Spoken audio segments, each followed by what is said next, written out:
Namaskar, this is Firstpost and you're watching Vantage with me, Palki Sharma.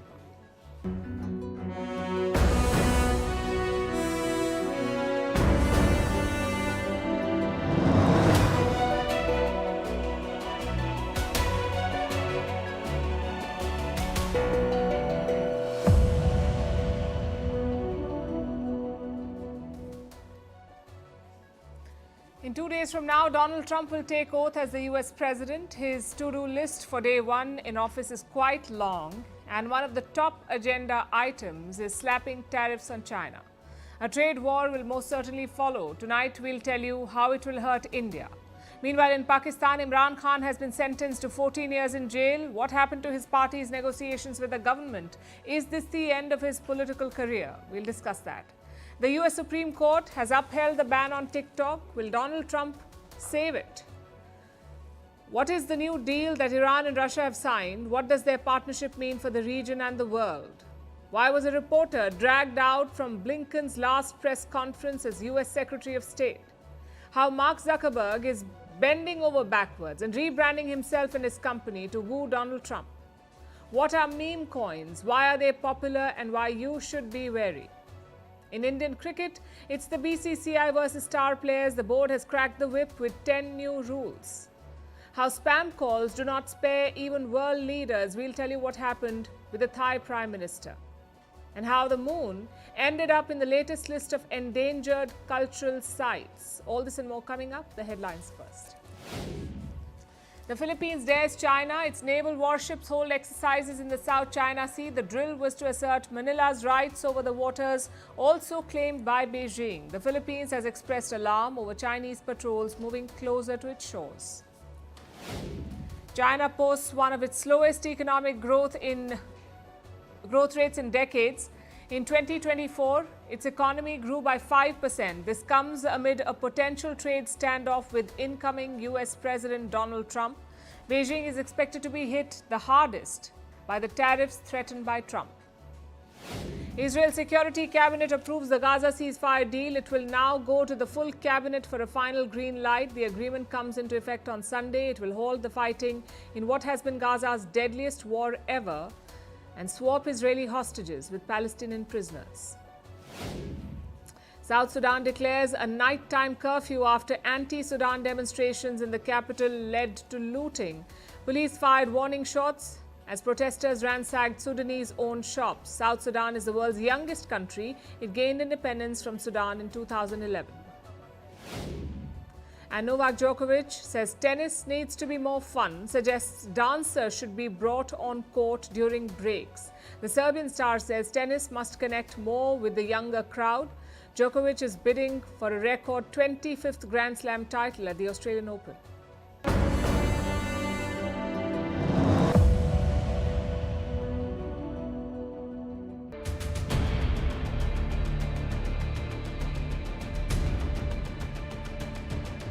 If China or any other country is charging us 100 or 200% tariff or tax, then we will charge them 100 or 200%.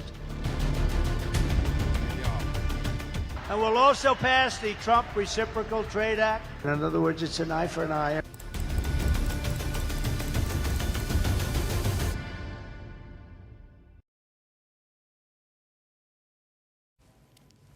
A few minutes back, Donald Trump spoke to Xi Jinping.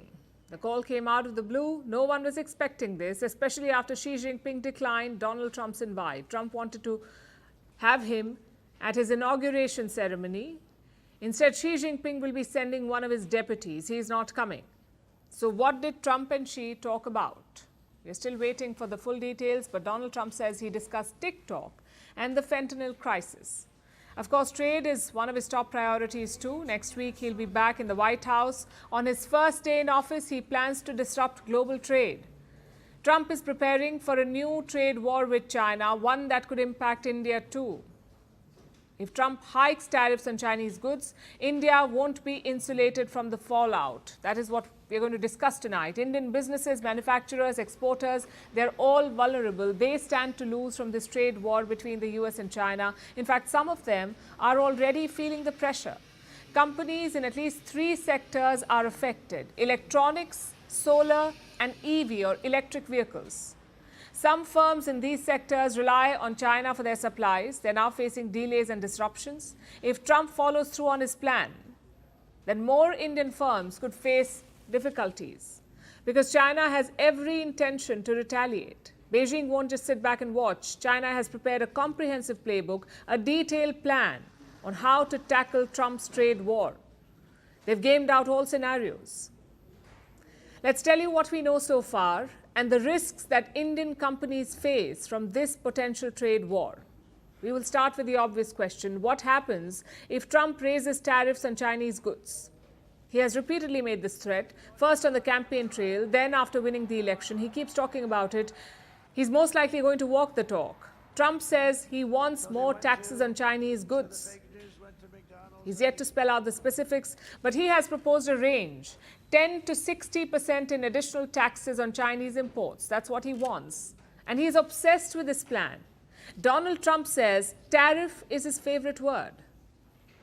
And I say the most beautiful word in the entire dictionary of words is the word tariff. I love tariff.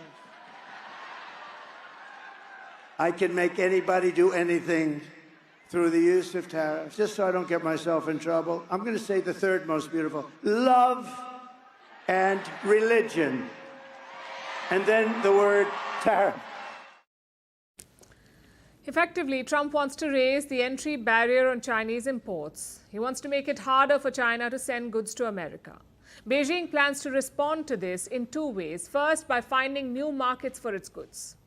And for this, Asia is on China's radar, specifically India. Experts have warned about this. They say that if China loses the US market, it could start pushing more goods into India.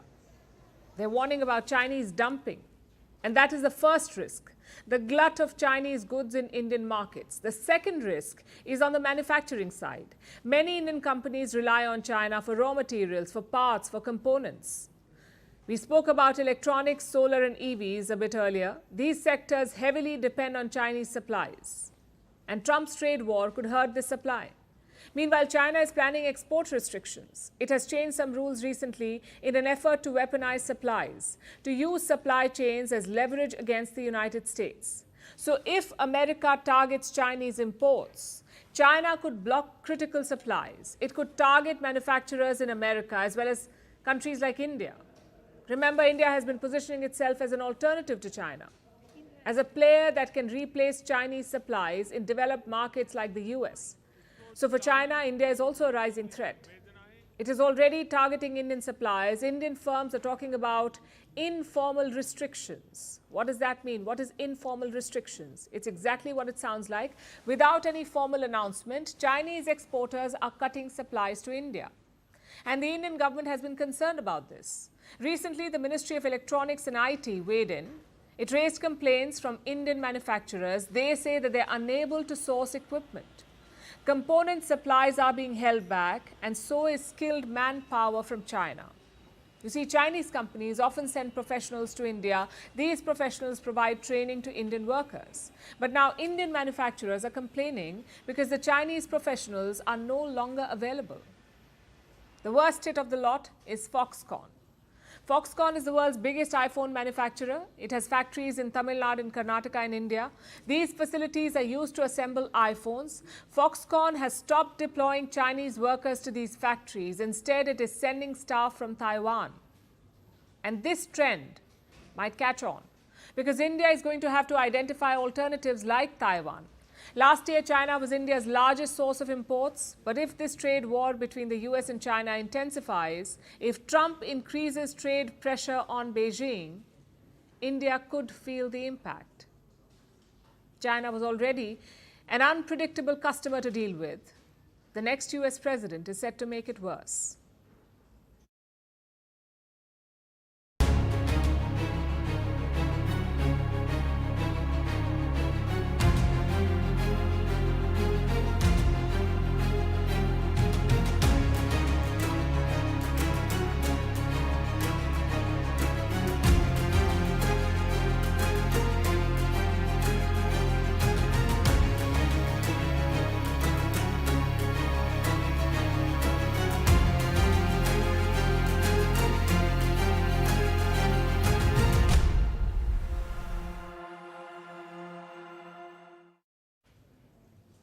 It's yet another setback for Imran Khan. A Pakistani court has convicted him in a corruption case. He's been sentenced to 14 years in jail.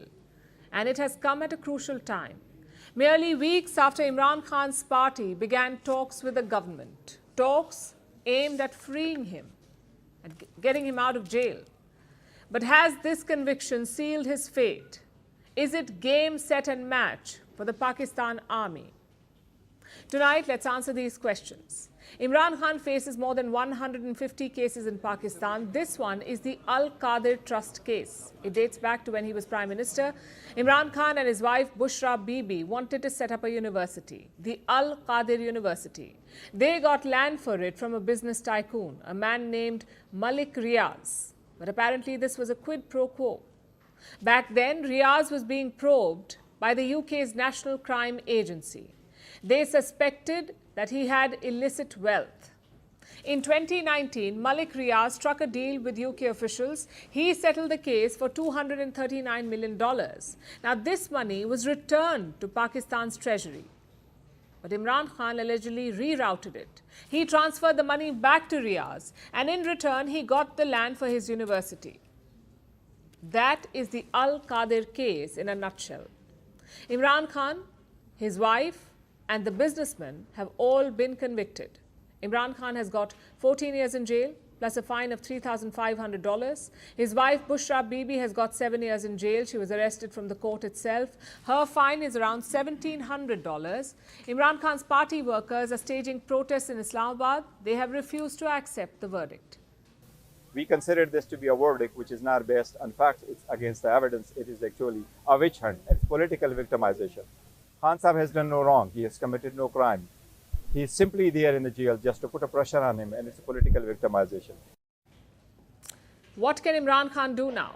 Well, he can always appeal to a higher court, but the problem here is not the law. The problem here is the politics. Corruption is second nature to Pakistani politicians. Just look at former Prime Minister Nawaz Sharif. He too was convicted and jailed in a graft case, but look where he is now. His brother is Prime Minister of Pakistan. His daughter is Chief Minister of Punjab. How did that happen?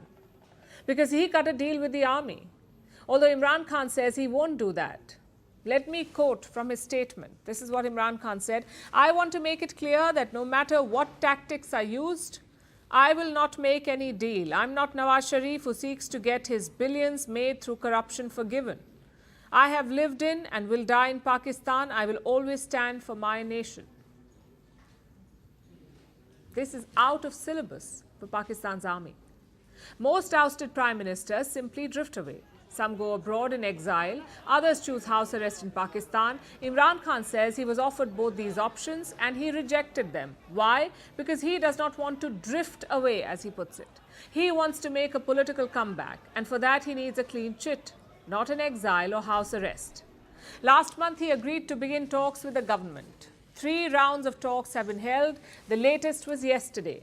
Imran Khan's party submitted a charter of demands. They have 2 main requests. The first is a judicial inquiry into the violence of May 2023, the violence that followed Imran Khan's arrest. That's the first demand. Second, the release of political prisoners, basically to free his party workers. The regime was waiting for these demands. They had delayed the Al-Qadir verdict thrice, from December 23rd to January 6th, from January 6th to 13th, and from January 13th to today. So clearly they wanted to see Imran Khan's demands, but they don't seem to be impressed by it. Of course, the final decision will be the army's. Army Chief Asim Munir met Imran Khan's party leaders this week, but the outcome remains unclear. The Imran camp says that political issues were discussed, that the army chief gave positive signals. But army sources say that no political issues were raised, that the talks focused on terrorism. So the situation is pretty fluid right now, and Imran Khan knows this. He has every reason to be defiant at this point. His party has a strong ground presence. His case is being pushed by Donald Trump's team. And Pakistan is grappling with multiple issues. You've got rising Taliban attacks, border tussles with Afghanistan, not to mention the seemingly permanent economic crisis. So it's a question of how patient and resolved Imran Khan is.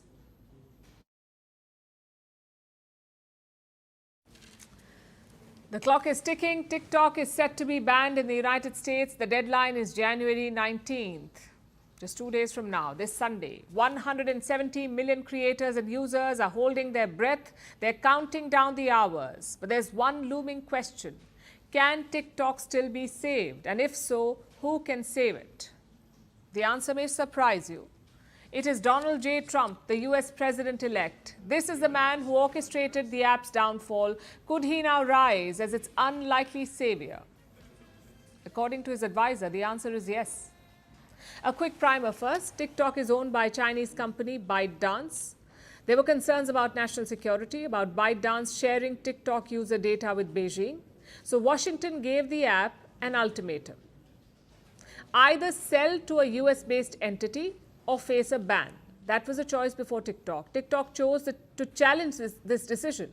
And today, the US Supreme Court has ruled on it. The court has upheld the TikTok ban in America, which means the app goes dark on the 19th. But Donald Trump wants to stop that. He's taking office the very next day on the 20th of January. And here's what he plans to do. Trump wants to issue an executive order, an order that could either hold the ban or suspend it for 90 days, 3 months. This will buy the new administration some time. They can look at options to keep the app alive. And that's not all. Trump has invited TikTok CEO to his inauguration. His name is Shu Zhi-Chu, the TikTok CEO. He plans to attend. He will also be part of Trump's victory rally. I guess he's pulling all the stops, trying to woo Trump to save the app. But the US president-elect is not the only one with a change of heart. It seems Joe Biden is also changing his stance. He rallied to get TikTok banned in America, but in the last week, his administration has softened its position. The Supreme Court upheld the ban today. It should take effect from Sunday, but Biden will still hold office on that day when the ban takes effect. But insiders say that he has no plans to enforce the TikTok ban. Instead, he's preparing to pass the buck to Trump, leaving him to decide TikTok's future in the United States. We don't know what that will look like, but TikTok users are not waiting around. They're already looking for alternatives, other apps that can fill the void. And there is one that is topping the list, Xiaohongshu, or the Red Note as it's called in English. It is another Chinese social media app. Thousands of people are signing up for it. So when I first discovered Red Note was on TikTok because everybody was talking about Red Note. It's like TikTok refugees on Red Note. And I really enjoy it. I downloaded it and I'm really enjoying it right now. Many Americans are even learning Mandarin, all for the sake of using this Chinese app. Why? Because Red Note is designed for a Chinese audience. Its default language is Mandarin, and that's not stopping Americans from using it. They're flocking to language learning apps like Duolingo. There's a 216% spike in people learning Mandarin, all for this app. It's both hilarious and ironic. The US is banning one Chinese app. Its citizens are downloading another and learning Mandarin to boot. You can call it dedication or intense FOMO, but it has left Washington alarmed. With TikTok, at least there was an American presence, some guardrails at least. Red Note has none of that. It is worse than TikTok. It is based completely in China. So the US is not happy about this development. What about China? What does it say? Well, China says social media use is a personal choice. Regarding the other form of social media, Red Note, you mentioned, we believe that the use of social media is a personal choice. As a matter of principle, China has always supported and encouraged strengthening people-to-people exchanges and the promotion of people-to-people bonds with all countries. China has one to talk about personal choice. They give none to their people. And while they're trying to sound cool about this TikTok ban, reports say that they are quite alarmed because of the kind of content that is being posted on Red Note. It is in English, and some of it is politically sensitive. And that does not sit well with Chinese regulators. They raised this matter last week. They warned the company Red Note. Beijing wants an assurance from this app that Chinese users do not see American posts. So basically, no one is happy with the way this is going. Washington wants to protect its data, Beijing wants to censor it, and users want to be on the app of their choice. Come January 19th, who will have the last laugh? Will Trump save TikTok? We'll be tracking this one for you.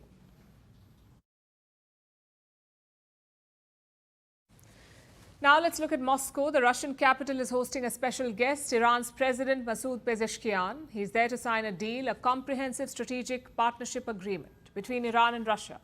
And this deal has the world on alert because it's between two of the West's biggest rivals, Iran and Russia. Pezeshkian landed in Moscow earlier today. He was welcomed with the usual pomp and pageantry. He even took part in a wreath-laying ceremony at the Flame of the Unknown Soldier. Quite the sight. An Iranian president honoring Russian war heroes. The West won't be happy with that. Once that was out of the way, Pezeshkian began his meetings. His first one was with Russia's Prime Minister, Mikhail Mishustin. But let's face it, that was just the teaser. The real talks began a bit later inside the Kremlin.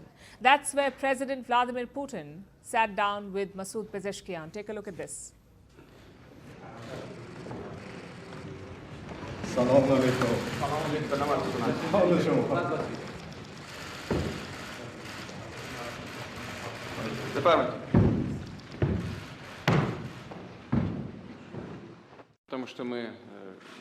Dear Mr. President, dear friends, we are very glad to see you all in Moscow. Welcome. Your visit today is of particular importance because we will not only have the opportunity to discuss all areas of our cooperation, but we will also sign a major basic agreement between Russia and Iran on a comprehensive strategic partnership.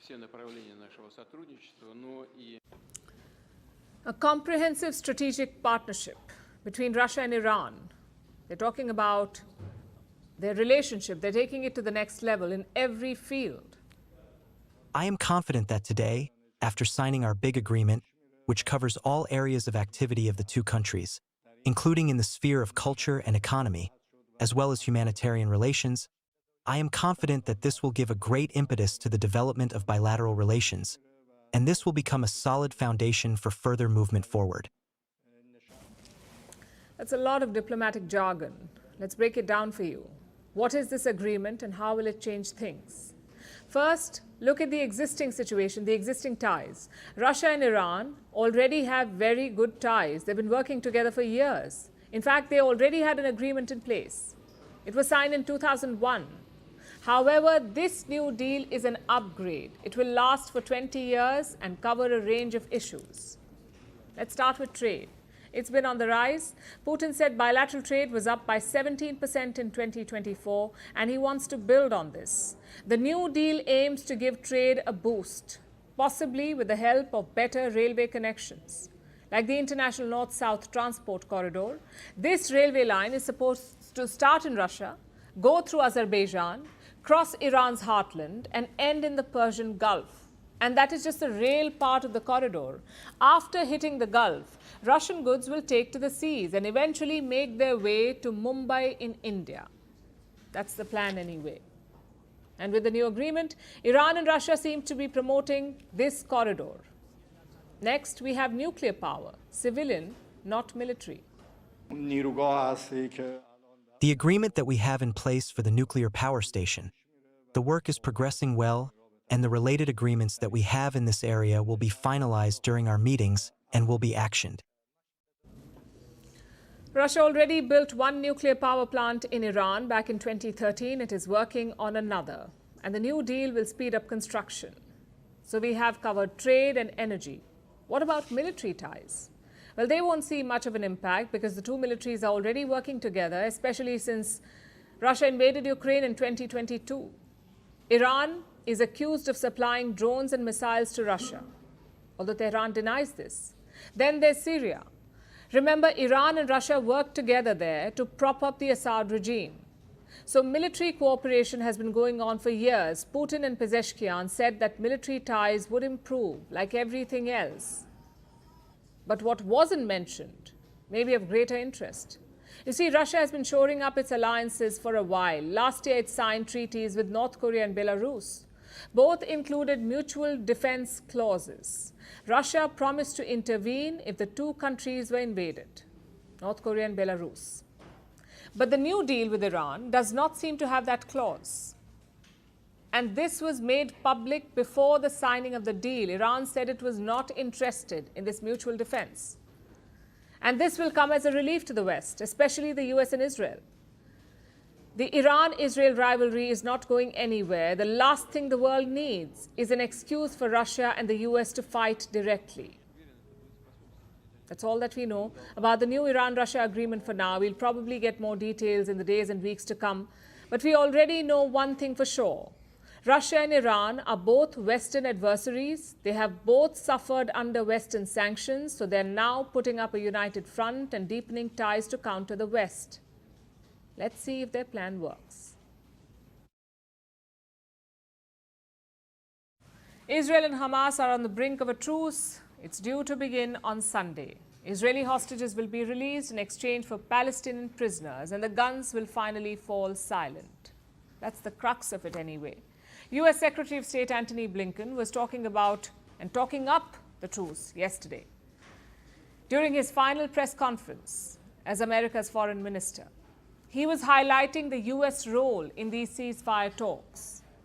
But should the United States really get credit for the truce? Or should it be blamed for the war, for helping fuel the death and destruction? It seems some reporters at the presser chose to blame the US and Blinken in particular, and this led to chaotic scenes with multiple journalists being carted out while they told Blinken exactly what they thought of him. It's probably not the kind of final presser that Blinken wanted, but that's what he got. Here's our report. Blinken was all smiles when he entered the room. It was to be his final press conference as the US Secretary of State. He thought he would celebrate the ceasefire in Gaza and talk up the role of the Joe Biden administration. Blinken had a statement prepared and everything, but things went off script pretty fast. You smirk through genocide. Thank you. 300 reporters in Gaza were on the receiving end of your bombs. Why did you keep the bombs flowing when we had a deal in May? We all knew we had a deal. Everyone in this room knows we had a deal, Tony, and you kept the bombs flowing. Why did you sacrifice the rules-based order on the mantle of your commitment to Zionism? Why did you allow my friends to be massacred? Why did you allow my friends' homes in Gaza to be destroyed when we had a deal in May? You helped destroy our religion, Judaism, by associating it with fascism. You waved the white flag before Netanyahu. Are you compromised by Israel? Why did you allow the Holocaust of our time to happen? How does it feel to have your legacy be genocide? How does it feel to have your legacy be genocide? You too, Matt. That was an independent journalist named Max Blumenthal. He gave Blinken a piece of his mind before being shoved out of the presser. And Blumenthal wasn't the only one. His dismissal may seem quite mild compared to the next one. Finally, I just wanted to share this morning. Get your hands off me. Get your hands off me. Get your hands off me. Answer a damn question. I look forward to answering questions in a few minutes. You know about Israel's nuclear weapons. Everybody from the ICJ. I was sitting here quietly, and now I'm being manhandled by 2 or 3 people. You pontificate about a free press. You pontificate about a free press. You are hurting me. You are hurting me. You are hurting me. I am asking questions after being told by Matt Miller that he will not answer my questions until I'm asking. Please, sir, respect the process. We'll have an opportunity to take questions in a few minutes. Wasn't the point of the May 31st statement to block the ICJ orders? You blocked the ICJ orders. Please, sir, respect the process. Thank you. Oh, respect the process. Respect this process. While everybody from Amnesty International, to the ICJ, saying that Israel's doing genocide and extermination, and you're telling me to respect the process. Criminal! Why aren't you in The Hague? Why aren't you in The Hague? Genocide. That was another independent journalist. His name is Sam Hosseini. And well, you heard him. He called Blinken a criminal and said he belonged in The Hague. It was quite the last press conference for the outgoing Secretary of State. Blinken did get a chance to deliver his statement. He spoke about how the Gaza ceasefire was a relief for both Israelis and Palestinians. and that the ceasefire would get implemented on Sunday. Then he took questions at the end. From people who respected the process, apparently. But all of this was overshadowed by the hecklers. It shows just how much anger there is towards Biden and his team. There seems to be uncertainty. Even the other journalists, the respectful ones, they accused Blinken of rolling over for the Israelis. There's a sense out there that you gave. They expressed doubts about the ceasefire. Especially because Israel has been bombing Gaza since the truce was announced. They have reportedly killed over 100 people in the last 2 days. That doesn't really inspire confidence. So even if peace does come to Gaza, if the guns do fall silent, it doesn't look like anyone will thank Biden, Blinken and the rest. They seem destined to shoulder the blame for thousands of needless deaths.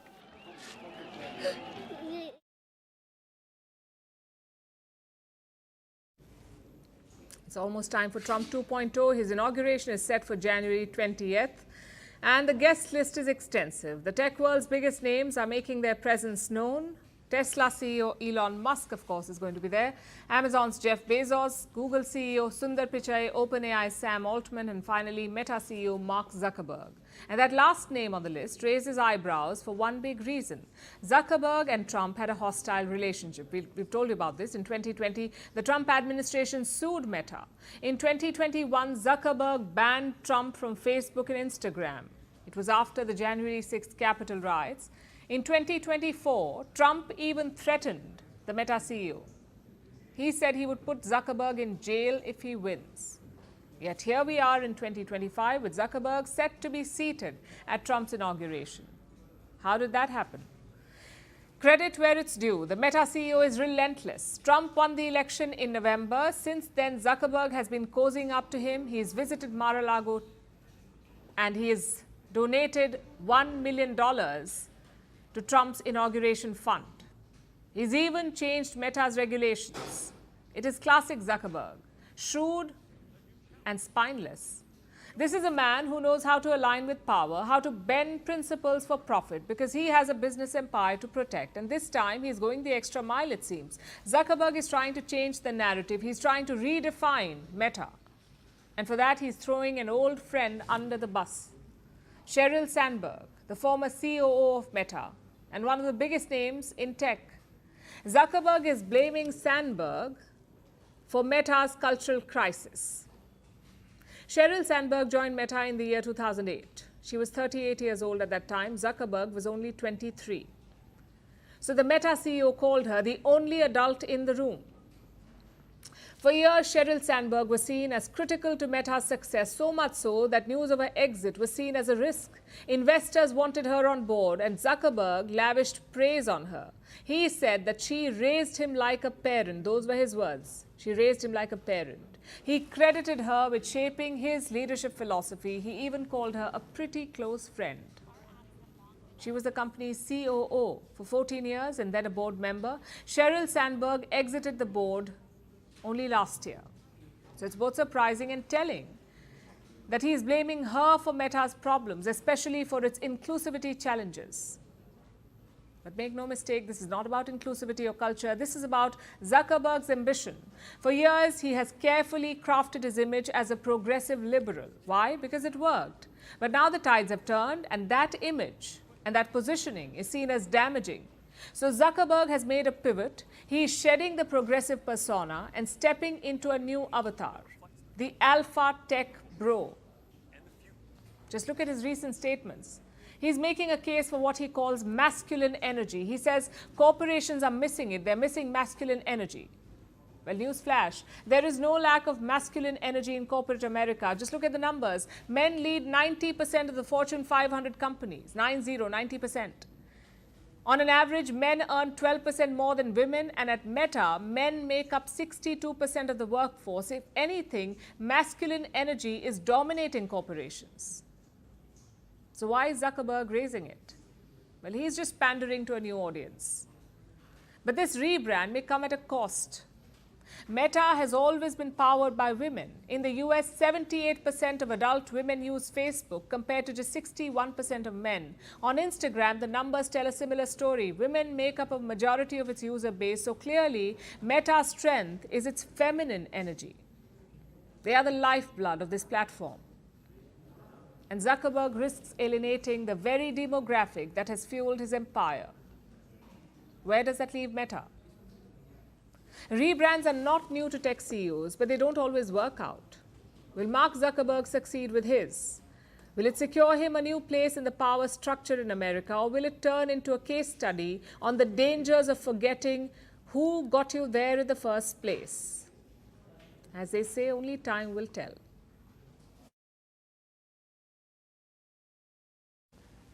All of us enjoy memes. It's the perfect comic relief in a busy world, short, funny, and to the point. But memes have also created a new category of cryptocurrencies. They're called meme coins, sort of like Bitcoin and Binance Coin. There are millions of such meme coins around the world now. Put together, they're worth $130 billion. If you ask crypto bros, it's all great. Meme coins are cheaper than famous cryptocurrencies. It's the best way to make a quick buck. Also, what can possibly be harmful about coins based on memes?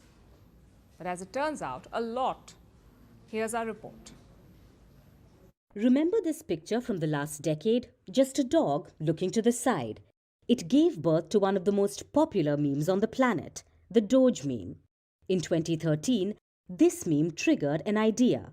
A couple of American engineers had a brainwave. Why not create a cryptocurrency based on Doge?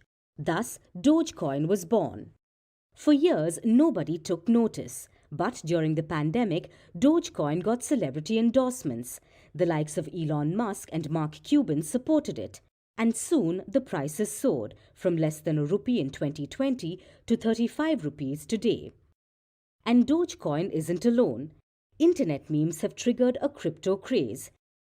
Pepecoin, based on the frog meme, Bonk, based on this dog meme, Flocky, based on the Vikings, Brett, based on a character from the Boys Club, and even MAGA, based on Donald Trump. Most of these have huge market capitalizations. Doge leads with $60 billion. Shiba Inu is second with $14 billion. So what exactly are these meme coins and what is driving their craze? A meme coin is just like any other cryptocurrency like Bitcoin or Ethereum. The only difference, it's named after characters, animals, or artwork. The idea is to use the meme's popularity to attract buyers. Like all cryptocurrencies, they have no intrinsic value, no government backing, and its value depends on the demand for it. 2024 was a big year for meme coins. It became a $130 billion industry. Crypto bros can't stop talking about it. They say meme coins reflect the internet's playful side. Plus, they say it's quick money. The likes of Bitcoin have become a recognized investment. Their prices are too high to buy now. But meme coins, they're the perfect tool to speculate and make money. Or are they? Virtually anyone can make a meme coin. Data shows almost 50,000 new ones are created every single day. But the risks are huge. You think Bitcoin is volatile? Meme coins are 50 times more volatile. What's worse, a lot of them are fraud. 40% of meme coins are said to be pump and dump schemes. The strategy is simple. You ride on the meme's popularity, you encourage people to invest, and you drive prices up. After that, you dump your holdings at the high price. Profits for you, but big losses for others. Another 30% of meme coins are said to be rug pulls. It's a variation on the pump and dump. You hype up the coin and attract investors. But after that, you abandon it. You pull the rug on them. Despite these issues, meme coins keep surging. YouTubers offer advice on which ones to buy. Even reputed news publications carry reports on meme coins to watch out for. Well, we'd also say watch out. Not to buy, but to stay away.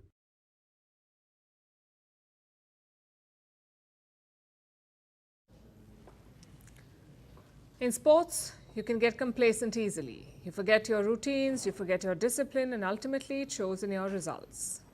When that happens, someone needs to crack the whip, which is what the Indian Cricket Board is doing. That's the BCCI, or the Board of Control for Cricket in India, BCCI.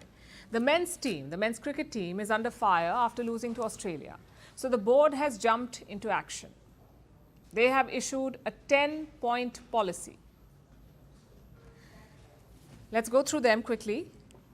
Number one, if you want to be selected, you must play domestic cricket, your Ranji trophies and Vijay Hazares. Right now, the top Indian players do not do that. Rohit Sharma last played in 2016, Jasprit Bumrah in 2018 and Virat Kohli in 2012. That's point number one. Number two, all players must travel with the team. They cannot travel separately with their families. Number three, players must stick to baggage limits while traveling. For long tours, the limit is 150 kilograms per player, but apparently some players go over it. They squeeze their family's baggage into their quota and the board ends up paying for it. Not anymore. If you exceed it, it comes out of your pocket. You pay for it. Rule number four, personal staff are banned from tours. No chefs, no assistants, no security. Number five, all players must attend practice sessions, that too in full. You can't just leave once you are done. Number six, no personal endorsement shoots on tour. The focus should only be on cricket. Rule number seven, family time has been curbed, up to 14 days on long tours and up to 1 week on short ones. Rule number 8, players must attend official BCCI events like shoots and promotional activities. Number 9, players must stay with the team until the match schedule is over. You see, sometimes matches end early. So players head out on personal activities. Again, not anymore. They must stay together until the schedule is over. And finally, number 10, players must send their equipment for upkeep together. A lot of them ship their kits in advance. If they do that, they will pay the fees. These are the 10 new diktats issued by the BCCI. Reports say coach Gautam Gambhir requested them. And if players violate the rules, what happens then? Then two things can happen. They may lose part of their match fee or contract fee. But most importantly, they can be banned from Indian domestic leagues, which means no IPL. The BCCI says it's all about cracking down on star culture, on creating discipline and unity. And frankly, some of these rules are no-brainers. For instance, how can players not travel in the team bus or simply leave after their own training? It sort of defeats the point of team sports. Also, why should the board pay for the family's baggage? It is government money after all. Having said that, balance is always the key. Take the rule about domestic cricket. Bowlers are more vulnerable to injuries than batters. So is it fair to ask them to play domestic cricket? Are we not risking injuries? Plus, it's not uncommon for big players to stay away from domestic leagues. Consider Stephen Smith from Australia. He played a local match in October last year. It was his first in almost 5 years. Same with New Zealand's Kane Williamson. He played a domestic league match in November last year. It was his first since 2019. So it's not just Indian stars. Overseas players do the same as well. But there's a key difference. Those players returned to domestic cricket when they lost from international matches. They regained it. They lost form in international matches and they regained it in the local circuits. So they were back in form for international games. Indian stars do not do that. We saw that in Australia with Kohli and Sharma. They failed repeatedly when it counted, which is unfair on the team. You can't burn international matches to find form. You must find it in domestic matches. So the BCCI has done well to set certain standards. But like I said, balance is the key. You're dealing with talented adult athletes, not school children. The board would do well to remember that too.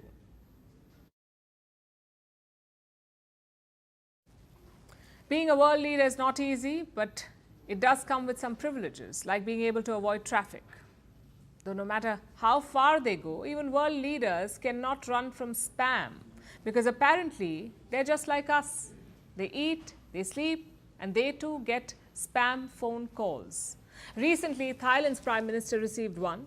On the other end was the voice of another world leader, but just the voice. It was replicated with AI to scam the Thai Prime Minister, and she almost fell for it. Though she is not the only one. Here's a report. There are few things humanity unites over, including spam calls. We all hate them, but we're all vulnerable to them, including world leaders. Just ask Thailand's Prime Minister Paetongtarn Shinawatra. Recently, she got a voice message. On the other end was the voice of a famous world leader. It said, How are you?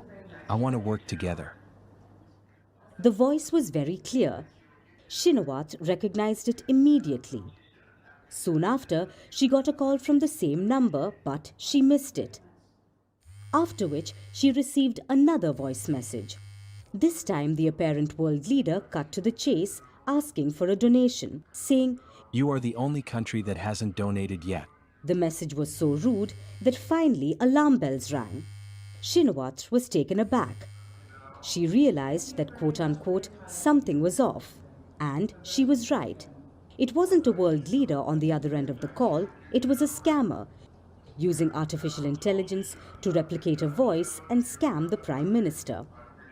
The investigation is underway. So far, no one knows who the scammer is or how they got a Prime Minister's contact details. After all, it's not easy to contact a world leader, obviously. Now, sometimes the details leak, like in 2021 when Emmanuel Macron had to change his phone after it was targeted by spyware. But scammers don't always have to go that far. Sometimes a world leader's personal contact is sitting online for years. Like in the case of Boris Johnson, the former Prime Minister of the United Kingdom. He had an eventful tenure, with partying during the pandemic and becoming the first world leader to be infected with the virus, with running through a field of wheat, with bulldozing a child during a rugby match, and with being a sitting Prime Minister who spent 18 minutes on the phone talking to scammers. In 2018, he got a spam call. The pranksters pretended to be the new Prime Minister of Armenia, and they had a good long chat about world security issues, until Johnson finally came to his senses. This left the Britons both raging and in splits. And in typical British fashion, they said, for a key public figure, being openly contactable is highly undesirable. Because it's a major security risk. When a world leader is targeted by a spam call, the risks range from getting scammed to being hacked and even surveilled. Spam calls are a common route for hackers to launch malware attacks, and with the array of cyber weapons, including AI, they've only gotten more sophisticated. In 2023, mobile users lost $58 billion globally to scam calls. 2,700 spam calls are placed every second the world over, and they haunt us all, even world leaders. Clearly, everyone is equal in the eyes of spam calls.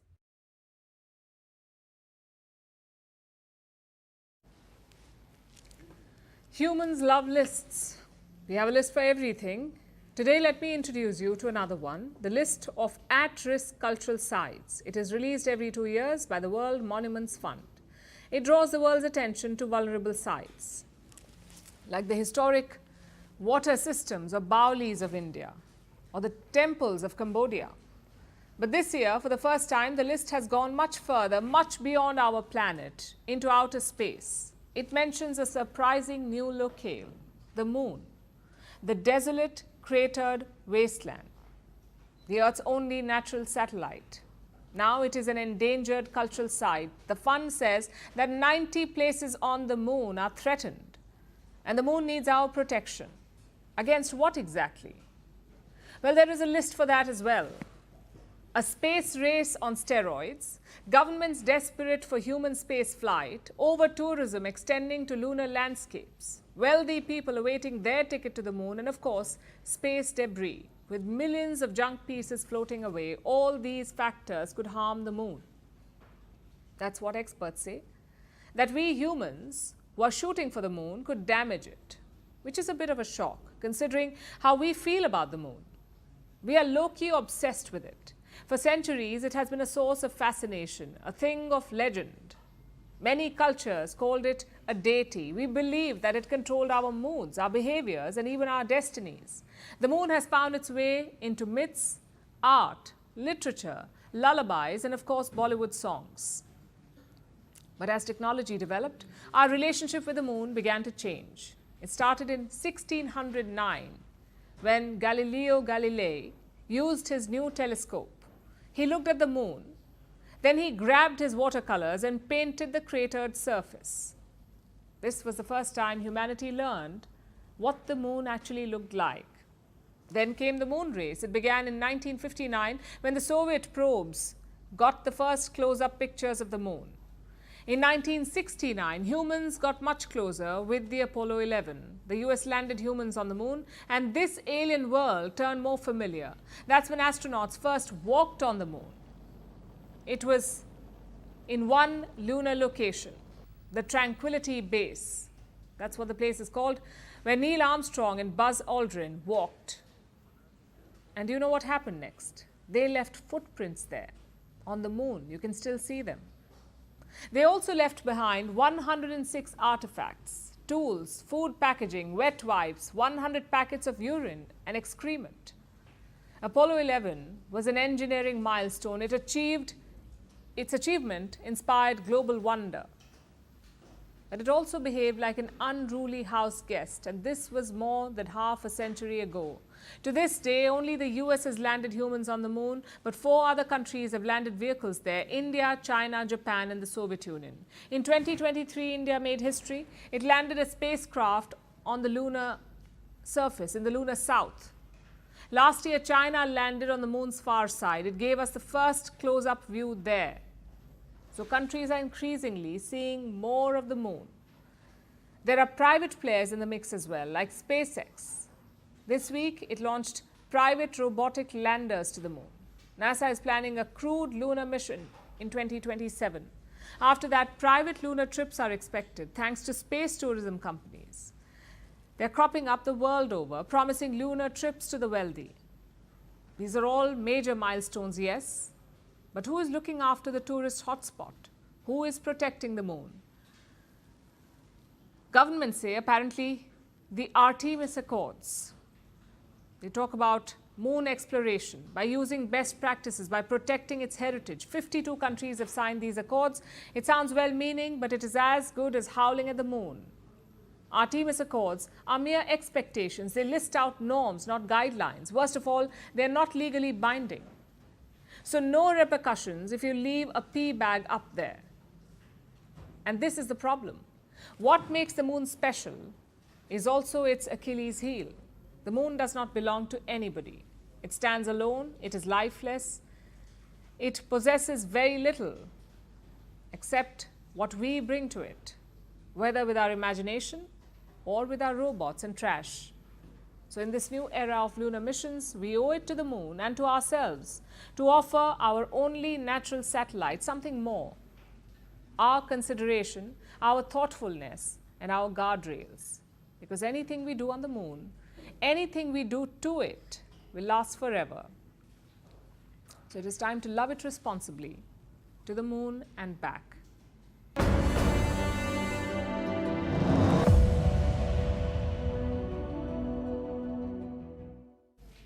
It's been a big week for private space companies. First, Jeff Bezos tested a new rocket, then Elon Musk launched his Starship. They also had a short bromance on social media, a quick exchange of greetings. But internet users had seen enough. They have dubbed Musk and Bezos as step-brothers. It's apparently the new space race. The old one was about ideology. Who would reach the moon first, capitalist America or communist Russia? The new space race is very different. It's about who will reach Mars first, the social media addict or Vin Diesel light. Take a look.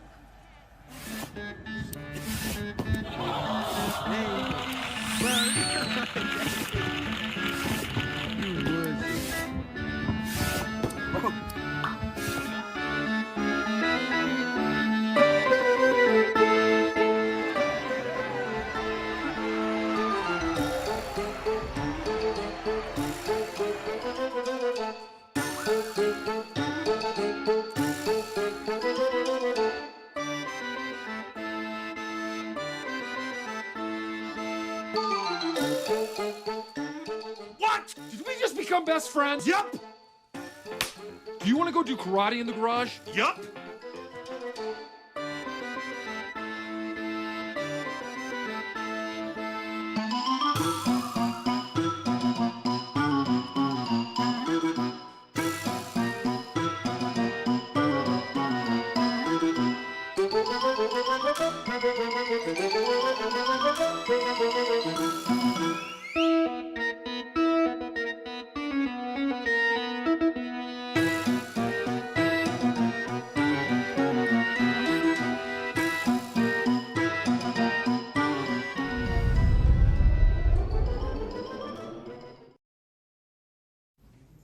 And now it's time for Vantage Shots, images that tell the story. In Los Angeles, the Palisades fire leaves behind a trail of destruction in Malibu.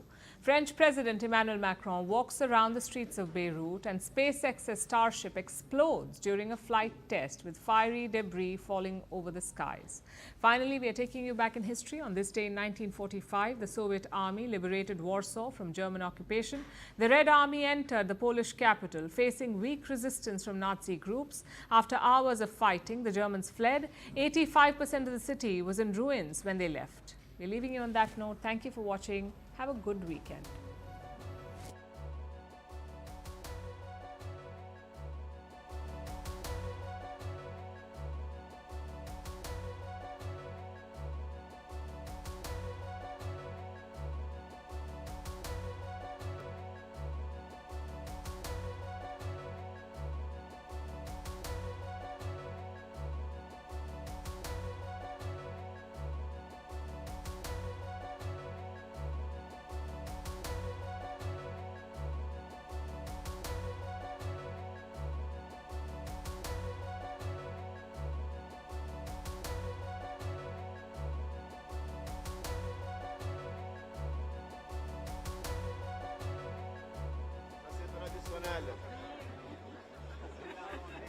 Soyez les bienvenus au Liban. C'est bon?